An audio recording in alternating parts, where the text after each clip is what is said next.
எனக்கும் இந்த புதினாக்கும் என்ன பகையோ தெரியலங்க. நானும் வாங்கிட்டு வரப்பெல்லாம் தண்டை எடுத்து நெட்டு வச்சு பாக்குறேன். அது வருவனான்னு காஞ்சிக்கிட்டே போதுங்க. நானும் விடாம நடுறேன், அதுவும் விடாம காஞ்சிக்கிட்டே இருக்கு. நிறைய மெத்தட்ல ட்ரை பண்ணி பார்த்துட்டேன். உங்களுக்கு ஏதாவது டிப்ஸ் தெரிஞ்சா சொல்லுங்க, நான் ட்ரை பண்ணி பாக்குறேன். அன்னைக்கு சண்டேங்க, லஞ்சுக்கு சமைக்கிறதுக்கு ஹஸ்பண்ட் மட்டன் தான் வாங்கிட்டு வந்திருந்தாங்க. இன்னைக்கு எங்க வீட்ல எல்லாருக்கும் ரொம்ப பிடிச்ச எங்க ஊரு கொங்கு ஸ்டைல் மட்டன் தண்ணி குழம்பு தாங்க ரெடி பண்ண போறேன். இதை இட்லிக்கு வச்சு சாப்பிடுறதுக்கு ரொம்ப டேஸ்டா இருக்கும். ஆனா நான் இன்னைக்கு லஞ்சுக்கு தாங்க ரெடி பண்ண போறேன். கொஞ்சம் லேட்டா தான் வாங்கிட்டு வந்திருந்தாங்க.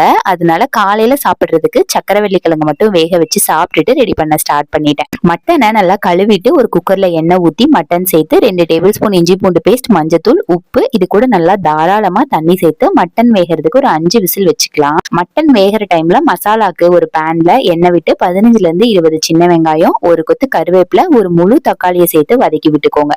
லாஸ்டா ஆஃப் பண்ணிட்டு இந்த குழம்பு மசாலாவை ஆட் பண்ணிக்கிறேன். இந்த மசாலா நான் ஊர்ல இருந்து அரைச்சு கொண்டு வருவேங்க. இந்த தண்ணி குழம்போட ஸ்பெஷலே இந்த மசாலா. இதோட ரெசிபி நான் தனி வீடியோவாவே ஷேர் பண்றேன். இதுல ஒரு 5 டேபிள் ஸ்பூன் மசாலா சேர்த்து ஆறுனதுக்கு அப்புறம் மிக்சர் ஜார்ல சேர்த்து நைஸா அரைச்சு எடுத்துக்கலாம். மட்டன் வெந்துருச்சான்னு பார்த்துட்டு அரைச்ச மசாலால இருந்து ஒரு 2 ஸ்பூன் மட்டும் தனியா எடுத்து வச்சுட்டு மீதி மசாலாவை இதுல சேர்த்து நல்லா கொதிச்சதும் ஆஃப் பண்ணிக்கலாம்.